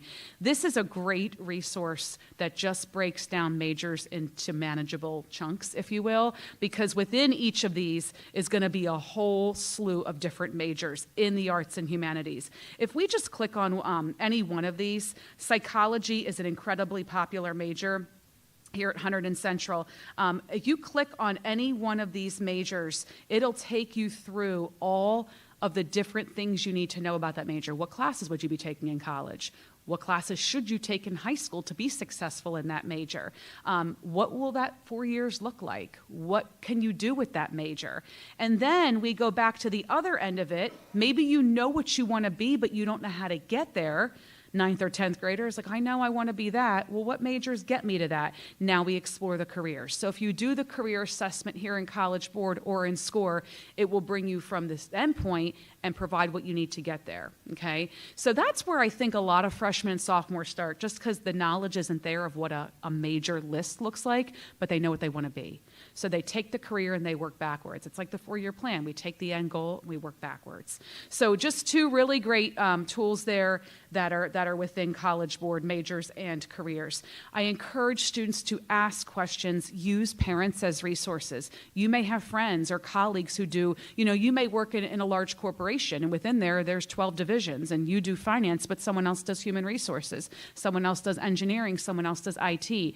Get your kids in there in the summer if you can. Get them in breaks and let them shadow someone. Volunteering does help just to kind of see what different industries look like. I will tell you, I have students come to me a lot and go, Mrs. N, where do I get an internship? And I go, in college you get one. So internship, that word is really more of a college and beyond word. Students say, an internship is going to make me look great for colleges. I go, no, actually being a great solid high school student with a part-time job and maybe some shadowing experience is all you need. Internships are really, we might have a senior get one, but ultimately that's a term and a process and something used more for the college level student. Right now, we're just looking as a teenager to shadow and just kind of look around and maybe spend a week with an architect in the summer just to kind of see what they're doing, just to explore. When I say volunteer, I'm talking about maybe volunteering at the Hunterdon Medical Center, which has a very robust, very structured volunteer program, and there's a lot of different things you can do there just to expose yourself to healthcare in a medical facility. These are some of our more popular majors, not in any particular order, but this is what's coming at me the most, and I probably spend the most time talking about majors with students because all of my meetings are college planning. This is what juniors and seniors are coming in with. If I had to pull 2 from here, I'd say probably engineering, STEM as a whole, and business. Those are the big ones. It feels like every 3rd student is one of those. Psychology still remains big. Biology certainly falling within the STEM umbrella, but if I had to pull out one science, it's biology. With a lot of students, that's the desire to use the biology as a stepping stone for medical school. Nursing remains popular. Comp Sci is huge. The allied health, I get a lot of students coming in wanting to study physical therapy, occupational therapy, so PT and OT remain very popular. And then there's a lot of other things. I get really excited when a student comes in and, says, I want to go into the performing arts, and their parents, they come in and say, my parents and I don't really see eye to eye on the conversation. They want me to get out and go into something that's going to make me money. And I say, well, what are you passionate about? How can we take the performing arts and turn it into an opportunity for you to have job prospects after 4 years, but you to study something you really loved? So that opens up a lot of conversations. What am I missing, guys? What other majors? You will get the random offshoots for I'm going to be a forensic psychologist. I've watched a lot of CSI, and I go, it's not quite that. Are you ready for 4 years of chemistry? Business is huge. It is. But yeah, I'd say business and STEM really, really take over our conversations. And fortunately, within our program of studies, we have great business electives and awesome math and science departments. So there's a lot of opportunity to prep for that. Again, those listening at home, as we wind down our content, throw any questions in, type that link right in, case sensitive, and we'll take them at the end. Now I get to show you SCORE that we've been talking about. Not Squire, it's called SCORE. All right, so this is another great starting point for a 9th or 10th grader. I hope we haven't overwhelmed you with too much yet, but if you're like, all right, we're ready to do this, the search is it. Spending time on SCORE, narrowing down. I'll take you through a search. If I had to recommend a few resources, there are countless websites out there. There are none that we specifically promote. We have students who come in and go, Mrs. N, I'm on Princeton Review, I'm using Niche, I'm using this and that. And we go, that's great. Whatever works for you. SCORE is our main software, and they're going to be sort of pushed into using it by the time they get to senior year, because it does drive our application document process, and they'll find that they can house stuff in there and work through it over time. Outside of that, I would probably say College Board. Another sort of account they're going to be forced into, because when they get their scores back from the PSAT, SAT, and AP, they have to have a College Board account to access them. And College Board has tools that take those scores at PSAT and SAT and link them up with study plans, colleges, careers, things like that. So SCORE and College Board, if I could narrow down and not make this overwhelming, stick with those two. Everything else is just extra. SCORE and College Board. Lots of resources, lots of books. You know, a lot of parents say, I got them the prep book for the SAT. I thought that's great, but they're dated within a year. So stick with online, Khan Academy. There's so many great resources out there. Khan partners with College Board with SAT prep. You can make an investment in SAT prep. I'll talk about that in a minute, but these are just good, solid resources. I also encourage you to go right to the official .edu source. So if your student is narrowing down, and this could happen in 9th or 10th grade, you might be sitting here as a student or as a parent going, they got schools going through their mind. Go right to the source. Go right to the college website and navigate from there. Take the virtual tour, sign up to go visit, look around the website, look at the majors, look at the student life, look at the outcomes. By all means, look at the outcomes, what's happening with graduates, look at what your return on investment's going to look like. Should we use college rankings? I'm going to be totally honest with you, and I'm going to say this. So I got a magazine in the mail today. I had it on my desk. A student made a comment on it. The magazine is very, very familiar. I will not mention it here, but it is the top ranking college rankings magazine. And I left it on my desk, and by the end of the day, it was no longer on my desk. It was in a bin that's blue. And that's where I feel about rankings. We don't use rankings here. And I think the message has gotten out because I've had far less parents and students over the last several years in my 17 years here ask me, hey, Mrs. N, can you just send us the top 25 engineering schools? I go, here we go with this again. So those top 25 engineering schools mean nothing. That means nothing for your individual child. Number one, they're going to be the top 25 hardest schools across the globe to get into. The competition is going to be cutthroat. They're going to be the most recognizable names. Rankings are colleges competing against one another. So one little data point pushes you up, one little data point pushes you down. A provost loses their job, a president's on the chopping block. It makes no sense in this process. We don't use rankings here. We'll never send you a list of top this or top that, but we're happy to sit down and talk about what's top for your student. So how do we get there? We get there through fit. What do they fit into socially? What do they fit into academically? What will you fit financially? We talk about all the dimensions of fit. So please don't start your process by going, well, let's get out the big magazine and the big websites and just get the top 100 and you're going to one of those. Because chances of getting into one of those is very slim, and chances are they might not fit your student. So I encourage you to stay away from the rankings. I said this earlier, visit when you're ready. Don't drag the student on a visit, but students, if you're ready, go. And be open to the places you're visiting. If it's a trip down 95 to the Carolinas for a beach in the summer, you're thinking, well, it's summer, the school's going to be dead on campus. Well, no, there'll be some activity, especially Monday through Thursday. Fridays in the summer on a college campus are quiet, and so are weekends. But if you're scooting around the East Coast through vacations and have a chance to make a stop, and even if it's a name that's not on your radar, it's right off the exit, it's an easy pit stop to exercise your legs a little, take a break, go walk. Just walk the campus. Most college campuses you can walk on and off of. There's no gates necessarily. That's a great place to start. Here's a great place to start. New Jersey exports a lot of college students, but we still keep a lot here. And there's great options here. We're keeping more here than before as far as central data goes. I think the economy and price and cost has a lot to do with that. We have an incredible state university. Rutgers, yes, has gotten a little bit more competitive over the years, but they do have 3 incredible campuses. We have other great state universities like Montclair State and Rowan and Kane and Stockton, and great private universities like Rider and Monmouth. There are so many great options in New Jersey. If you want to hit some great and diverse campuses within an hour and a half, you can see a lot. 2 hours max. Then you push into Pennsylvania, let's take a trip to Philly. Let's continue on a little further and go see Delaware. Let's go up into the New England area. There is so much in a drivable distance. I encourage students to keep an open mind. If your parent says, we're going to be, we're going to Aunt Lucy's house, we're going to be passing right by this place called Skidmore. You want to go? Go. Any opportunity to put your feet on a campus, that trip might help you realize, okay, maybe this isn't for me, or wow, I never knew I'd like a school like this. So just have an open mind. And I say that by junior year, I struggle to say that because by then they're starting to go, nope, this is what I want. Freshmen and sophomores, it's a beautiful open landscape right now. Go see as much as you can when you're ready. Take some pictures, get back in the car and write some things down, because in 3 years, you might be applying there. And they might say, tell us why you're applying here. And you're going to go, oh, I haven't seen that school in 3 years.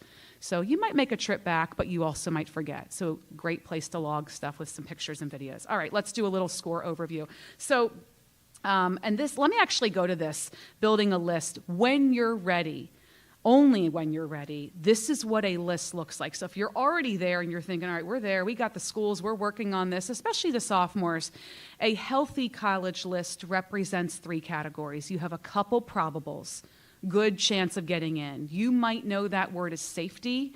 Since I've been here, I haven't used that word, and it's still dropped every year by someone, a student, a parent, occasionally in our casual conversations. We'll say it, but there's nothing really safe in this process. There's no guarantees on anything. We can say to a student and a family, your chances of getting here are really, really strong, but we can also be thrown curveballs. We don't have a magic 8 ball that's going to tell us what's going to happen. I'm thrown curveballs every year, sometimes both ways. Personally, deep down, I didn't share this with anyone, but I did not think that student was getting in. And then they came in, look at me, and I'm like, okay. And that happens. Or it's the reverse. It's an exceptionally challenging year. The school spiked in applications, and what I told a student was a probable became a deny. And those are tough conversations. It doesn't happen as much, but it's very much the reality of this process. So we want to secure a couple schools where you got a really good shot getting in, really good shot at getting in. Then we'll throw in a few in the middle. They're good target schools, 50-50 chance. Your profile matches up really well with the typical admit from here, and then a few reaches. Most lists start reach heavy. I'm just going to tell you that. So when I'm meeting with juniors, I open up my calendar to students every January of every junior year, and I start looking at lists, because when they meet with me, they have to have a working list. I'm not going to start the process for them, especially after we've given them everything to start it. So before a meeting with me in junior year, students have to present me their working list. And I'll just come out really honest and go, we're 18 months out from graduation, we're 8 months out from applying, and I'm going to tell you this list needs some work. And I'm really honest. I will never set a student up for defeat. None of us will. So if the list is reach heavy, we're going to help them tone it down. Not to hurt their feelings, not to make them upset, but so that they have more offers than no's. in senior year. And we can do that. We have 4,000 options in the United States. We have a lot to work with. Our average here is about 8 to 10 schools, so that gives you about 2 to 3, 2 to 4 in each of those categories. If a student wants to apply to 16, that's fine, as long as 12 of them aren't reaches. If a student wants to apply to 4, that's perfectly fine, as long as all 4 are highly probable, maybe one target. So the list can range, but 8 to 10 is where most of our students fall. They're going to use SCORE, us, you, resources out there to help build it. And where do we start?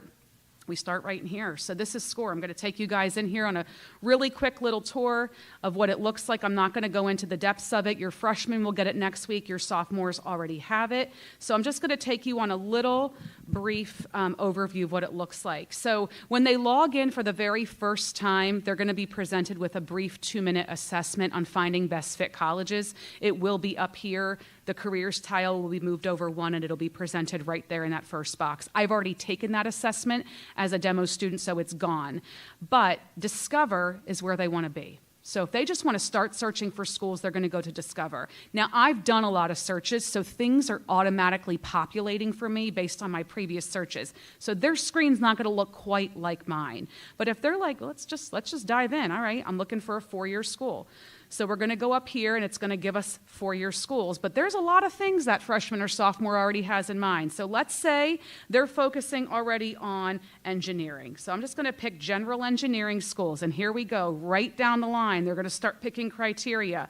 They know they don't want to be at a big university. So they're looking for something small. So fewer than 2,500, that's about the size of our high school. But they'll go up to 10,000, okay? They've grown up in Hunterdon County. It's time to see something different. They want to be in a city, all right? But you know what? We'll just throw them all in there. Why not? Let's expand our options and see what happens. This is really cool. Distance, okay? Because this comes up as a criteria. So we're going to go ahead and pop in our home zip code, and it will bring up schools based on distance. So this is out of the question for that student. We're not going cross country, but we will do a long drive. 500 miles is a long drive, 1 to 2 hour. But we don't want to be anyone knocking on our door for dinner, so we're not going to be that close to home. Staying in the Northeast, but keep in mind, the South represents Virginia and Delaware, so let's click it. Let's leave it in there. But if you're like, there is absolutely no way I will go to Arkansas, you can just exit right out, okay? I'm not going to get into the selectivity because we're a 9th or 10th grader. We don't even know where we're at selectivity-wise, so we're going to leave that. And then we can just keep going on and on. As we move through the years at Central, some of these criteria will become more important. And we can just put different things in, religious things, athletics, student life. Maybe they know they want to join a fraternity or sorority, whatever it is. 239 matches. That's a little bit overwhelming, but it's a starting point. It's just a starting point. Now, this is categorized for me in order of relevance. So based on everything I said, SCORE thinks these are the best matches. And we'll just play around with it. Okay, there's Lehigh. Let me learn more about Lehigh. So we click right on Lehigh. It brings up a full page. Some schools are going to have this fancy virtual tour going on. Others might not. So here it is. This is our page about Lehigh. We can learn about the academics, the cost, the student life. So far, we like what we see. We're going to follow that. And we're just going to get that right on our list of schools we're following. But this is what we want to look at, is the admissions, okay, right here in the center. Lehigh has a 37% admit rate. That's a Lehigh admit rate. The average SAT is 1415 or about a 1420. ACT is a 32. What does that look like for a Hunterdon Central student? We're going to click on this little dot here called View Scattergram, and now we can see that picture as far as Central goes. So at Central, the average GPA, and GPA is just a number. It is just a number. What is it representing? What are they taking to get there? It is a 4.15. That's the average of students getting in from here. The average SAT of students who are getting in from here is almost a 1,400 if they're submitting, and our average acceptance rate is a 30%, so just below the overall acceptance rate for Lehigh. Now, eventually, you freshmen and sophomores will be on this scattergram represented by a purple star. That's right in the center, that's me. I'm going to turn on this acceptance heat map and see where I am. I am in the red. Now, they're not doomed. It's not over. This is a reach. This is going to be a reach. We will talk to them about other factors. They might just plop on us, well, I am being recruited for a sport.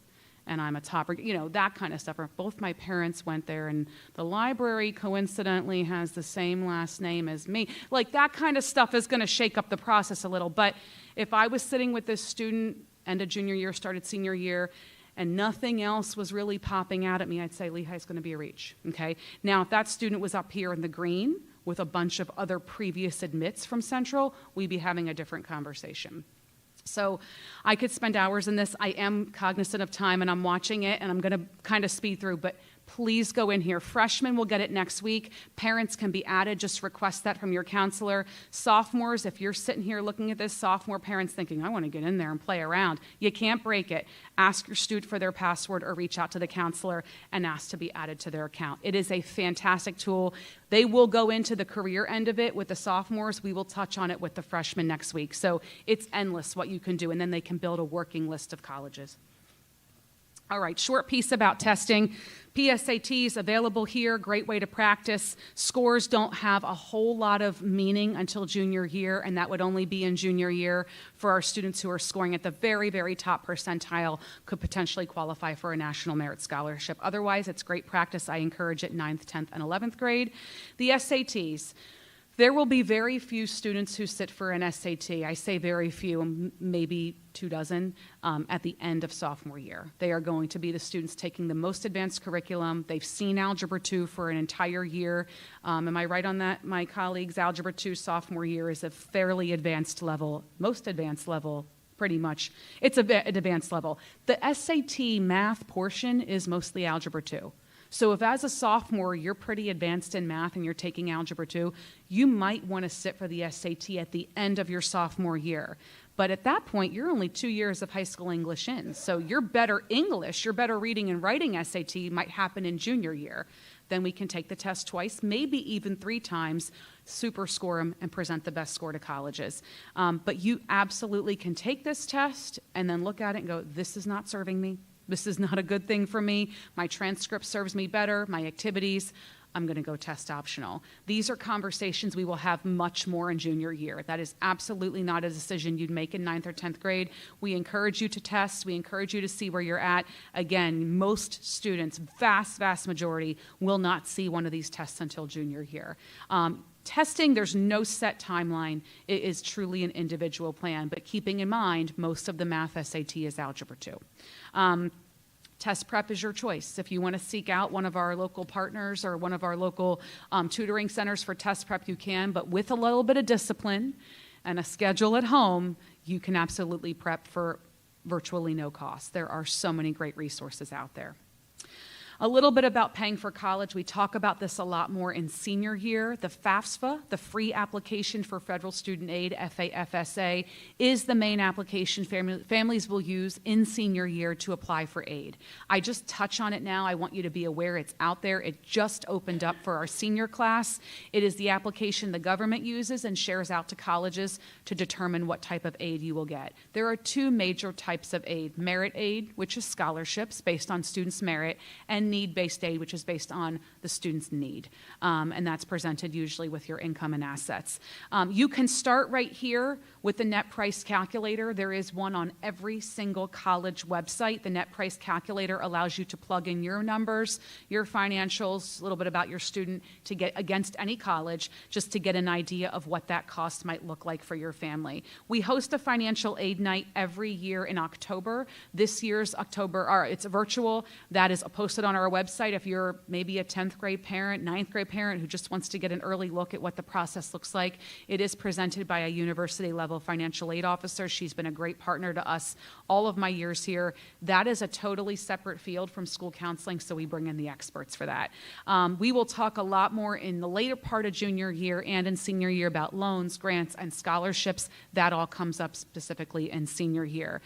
If scholarships are something you know you will need to make college affordable, your students should be loading up their list with probable colleges. Colleges where they have the best chance of getting in, they are at the top of the applicant pool. The school wants to honor them with that, put them in the honors college, give them the highest merit award because they are the cream of the crop of the applicant pool. The highest amounts of merit money go to the students at the top of the applicant pool. So if a student wants to maximize their chances to get scholarships, and you are a 9th or 10th grader now, you are going to be looking at colleges that are more probable for you, where you are going to come in potentially in a cohort of students like an honors program or honors college that are like-minded, and you're coming in with the greatest amount of money. So just keep that in mind. We talk about that a lot more in junior and senior year, and please ask the tough questions. Put the colleges on the spot. I want to see the outcomes. What are the graduates doing? I want to make sure this investment's going to be worth it for us. All right. Last major slide, yes, before we close out. This is what we have coming up. So as I mentioned, this early college planning night is kind of the first of a 3-part series. We run early college planning night every year in December. Next month is actually my 11th grade college planning night, and if you're like, I want more information, we want to get ahead, watch it from home, tuck in here if you want to. I'll be here in January with my junior parents who already came to this program. At that point, we're really starting to kick into full gear with the college search. We're really getting into the academics. We're talking about how to do a visit, what to be doing as we approach the second semester of junior year this summer, and we're already even touching the surface of the senior year. And then our senior college planning night is every year in September. Usually it's the second week of school. That's where we pull in our senior parents and we talk about applying. We are past this phase. The research has happened. The list is being built. The list can change, obviously. Students will add and remove schools throughout senior year. But we have done the research. Now we are actually in the action phase. We are applying and going through the motions of applications, essays, things like that. Don't even worry about that yet. We have so much time till we get there. Everything is done in chunks here. Tonight's just an introduction to some of the topics that are going to be coming up. And now the students, what do we do with them? So we see the freshmen next week. That's their first, they've been seeing their counselors, but that's their first introduction to my role here. Most of them totally forget about me again, like when junior year, and they're like, oh, that lady, that college lady. But I talk to them. We get everybody in 2 days, next Thursday and Friday, the whole freshman class. We get them on SCORE. We show them a slide deck on early college and career planning. A lot of them are really into it, and some are just like, I'm not there yet, and that's okay. We meet them where they are. It's not overwhelming.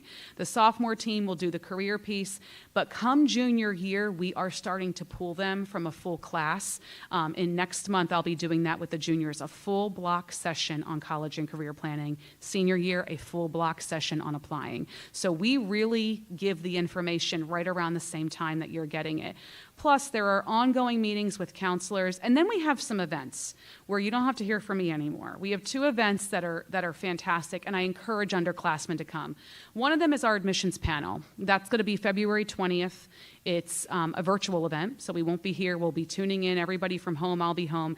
And I have lined up 5 enrollment deans, directors, VPs of admission, who I will be asking and moderating questions to all about this process. So now you're getting that information from the people on the other side of the desk going, well, hopefully reiterating a lot of what I said, but giving you great, real, practical advice.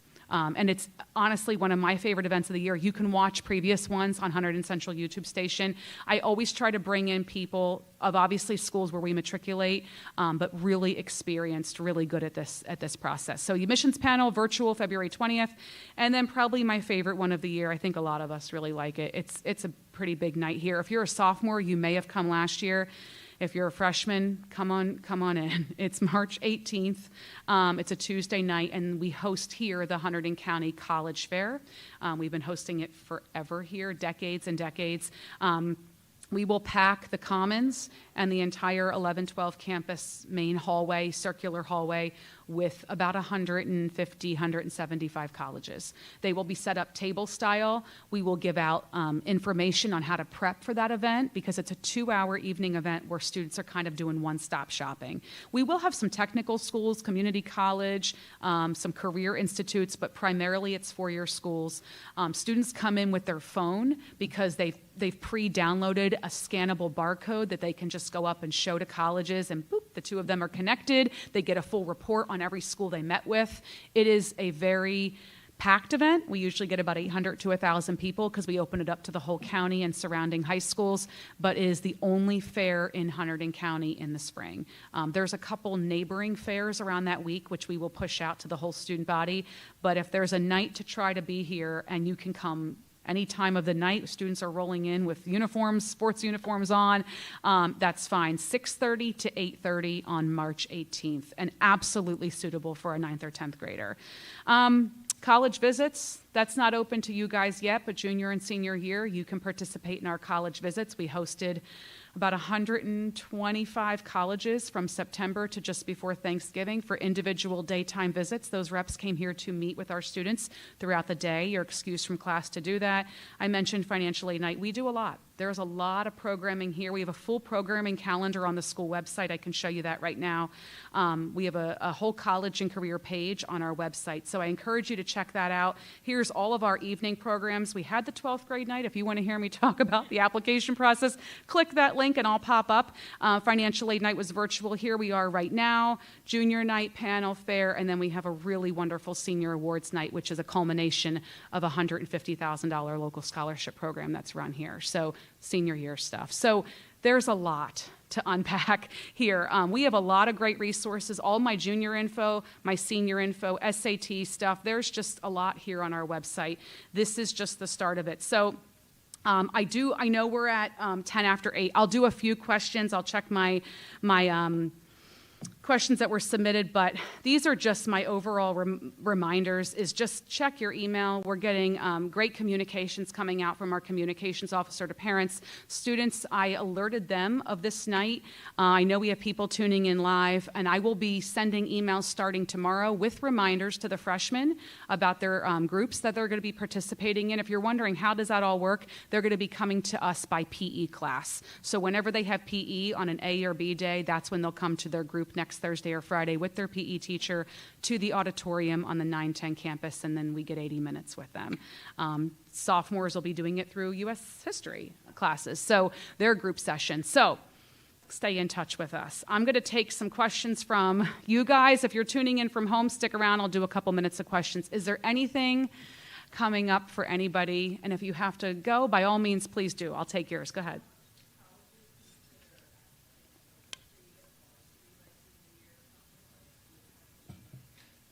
So the question was, how much do colleges consider athletics? So you're talking about athletics as an activity that you participated in? Yeah, absolutely. It's considered an activity, and it's considered, so when you play a sport, there's a lot to that. I work with a lot of our athletes, and they often go, well, yeah, I do games and practices, and they're sharing that with the colleges. I go, yeah, but what about the commute to those games? And what about the team meetings? And what about the strength work and the conditioning work you're doing in the weight room? You're probably putting 20 to 25 hours into that activity. You just wrote 10 hours. So I try to first tell students their activities, all types of activities are important. Sports are incredibly important. There's a dedication, there's a commitment, there's a lot that goes into playing a sport at Central, but also playing recreational outside of school. Central sports are not for everyone. There are times where not every student makes a team, but they're super involved in their sport outside of school, club sport or rec sport. I can't say that a sport has more importance than another activity, but it's about how you present it, your dedication to it, your fulfillment to it, things like that. We have really great resources on our teams. Several of our counselors, our coaches here have played collegiate sports, so we have a lot of good resources. But if you're in a sport, stick with it if it's what you're passionate about. Yeah. Other questions? As I look at my log here from home, do I have anything else in the audience coming in? Yes, go right ahead. Sure. Yeah, SAT resources. So as far as we have our curriculum class here, SAT preparation, which is an elective class they can take. I don't know if I could speak to our course that runs outside of school. There is a course that will run based on enrollment and trend and need. I will be honest, I do think most of our students are seeking a local tutor, business. We have a lot of test prep and tutoring centers in the area.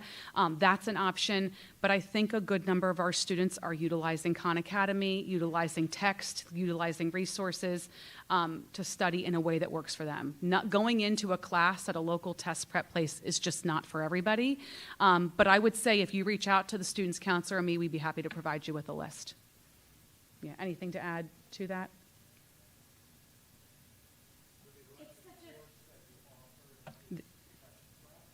The course is called SAT Preparation. It's going to cover, not math.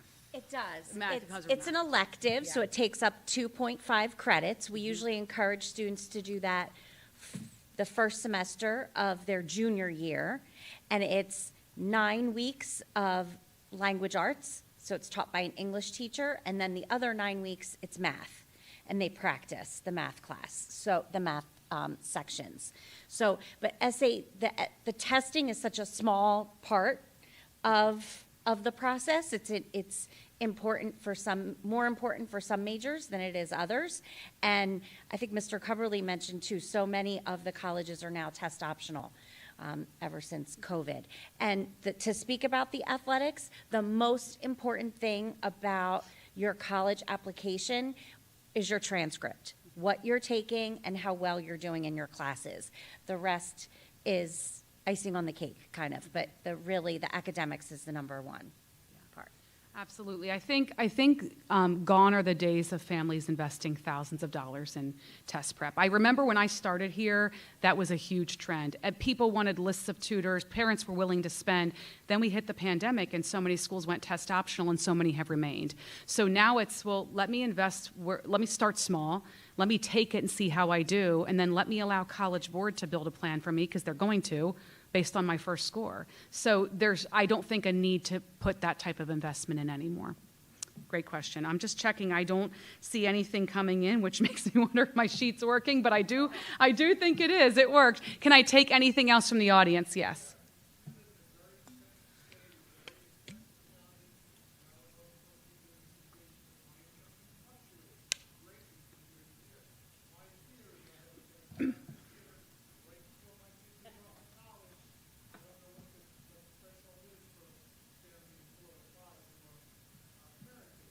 Mm-hmm.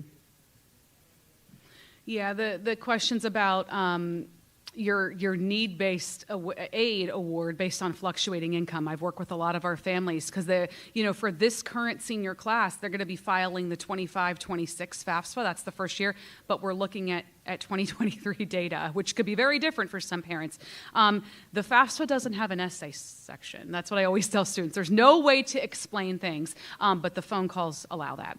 I always tell students, when you get your aid report back, it's not black and white. It's not a done deal. There's almost always a call to the admission or the financial aid office to explain a circumstance like that, and that would be it. But we'll work closely with families in kind of coaching and guiding them to make those calls when we get into senior year. Yeah. I'll take one more to close out the night. Anything else? Students, is there anything on your mind? What freshmen will I get to meet next week? Freshmen? Okay. And sophomores who hopefully know their score login and can't wait to get more of that. All right. Well, if nothing else, I know we ran over. It's 8:15. I hope you all have a wonderful holiday season. Thank you all so much for coming out.